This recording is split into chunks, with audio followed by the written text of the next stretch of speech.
দ্রুততার সাথে pay commission গঠনপূর্বক নবম পে স্কেল প্রদানের জন্য জোর দাবি জানাচ্ছি। কর্মচারী দাবি আদায় ঐক্য পরিষদের পক্ষ থেকে তারা বলেন, আগামী 31শে জানুয়ারির মধ্যে অবশ্যই মহার্ঘ ভাতার প্রজ্ঞাপন জারি করতে হবে। যদি প্রজ্ঞাপন জারি না করা হয়, আগামী 7ই ফেব্রুয়ারিতে মহাসমাবেশ করা হবে। মহাসমাবেশে মহার্ঘ ভাতা নয়, নবম পে স্কেলের দাবি আদায় করতে তারা মাঠে নামবে। 7ই ফেব্রুয়ারি মহাসমাবেশের ডাক সরকারি চাকুরিদের। আমাদের বার্তাতে আজকের এই প্রতিবেদনটি এসেছে। আগামী 31শে জানুয়ারির মধ্যে মহার্ঘ ভাতার সুনির্দিষ্ট ঘোষণার দাবি জানিয়েছেন 11 থেকে 20তম গ্রেড সরকারি চাকরিজীবী ফোরাম ও বাংলাদেশ সরকারি কর্মচারী উন্নয়ন পরিষদ। একই সঙ্গে এ দাবি বাস্তবায়ন করা না হলে আগামী 7ই ফেব্রুয়ারি কেন্দ্রীয় শহীদ মিনারে কর্মচারী মহাসমাবেশ করার ঘোষণা দেন তারা। সরকারি কর্মচারীদের মহার্ঘ ভাতা প্রদানের সিদ্ধান্ত থেকে সরে এসেছে সরকার শিরোনামে সংবাদ প্রকাশে প্রেক্ষিতে গতকাল শনিবার সকালে জাতীয় প্রেস ক্লাবে এক প্রতিবাদী অবস্থান কর্মসূচিতে এ ঘোষণা দেওয়া হয়। কর্মসূচিতে সভাপতিত্ব করেন ফোরামের সভাপতি লুৎফর রহমান। মূল বক্তব্য তুলে ধরেন সাধারণ সম্পাদক মোহাম্মদ মাহমুদুল হাসান। বক্তারা সরকারি কর্মচারীদের বিভিন্ন বৈষম্যের কথা তুলে ধরেন। তারা বলেন, গত 10 বছর ধরে সরকারি কর্মচারীদের বেতন ভাতা বাড়ানো হয় না, কিন্তু দেশের সব সেক্টরের কর্মচারীদের বেতন বাড়ানো হয়েছে। 11 থেকে 20 গ্রেডের কর্মচারীরা পরিবার প্রয়োজন নিয়ে মানবতার জীবনযাপন করছে।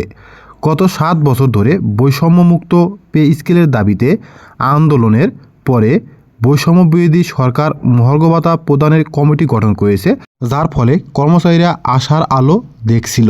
কিন্তু কিছু সুশীল নামধারী লোকেরা এর পেছনে লেগেছে, যেন সরকারি কর্মচারীদের বেতন বাড়লেই দেশে যত সমস্যা।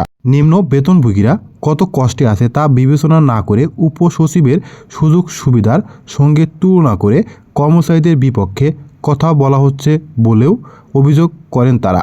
পত্রিকার মাধ্যমে জানতে পারলাম, এখন মহার্ঘ ভাতা দেয়া হবে না।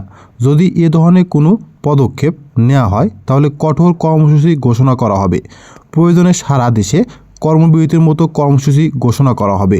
বক্তারা অবিলম্বে বৈষম্যমূলক নবম পে স্কেল দেওয়ার জন্য পে কমিশন গঠনের দাবি জানান।